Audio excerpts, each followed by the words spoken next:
transform in carbon dioxide. They produce oxygen and chemical equation. That's how plants support life on Earth. Welcome. Today we will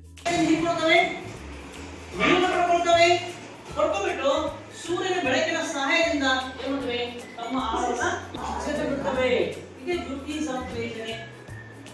They produce oxygen and glucose for energy. It is a vital process. Plants use photosynthesis to make their food. They absorb sunlight. ಯಾವುದು observe ಮಾಡೋದು compression ಏನಾಗುತ್ತೆ ರಾಸಾಯನಿಕ ಶಕ್ತಿಯಾಗಿ ಪರಿವರ್ತನೆ ಆಗುತ್ತೆ. ಎರಡನೇ ಹಂತ Water and carbon dioxide. ಈ They release oxygen back. ನೀರು ಇದು ವಿಭಜನೆ ಪಡುತ್ತೆ. ಹೌದಾ? ವಿಭಜನೆ ಪಟ್ಟು ಹೈಡ್ರೋಜನ್ ಮತ್ತು ಆಕ್ಸಿಜನ್ ಆಗಿ ಮಾರ್ಪಡುತ್ತೆ. To the air. That's how it works. ಯಾರು ನಾವು ಇದರ ಒಳಗೆ ಹೋಗಿ ಕಲಿಯೋಣ. ನಾನು ಪ್ರತಿಯೊಂದು ಹಂತವನ್ನು ತೋರಿಸ್ತೇನೆ. ಅಯ್ಯೋ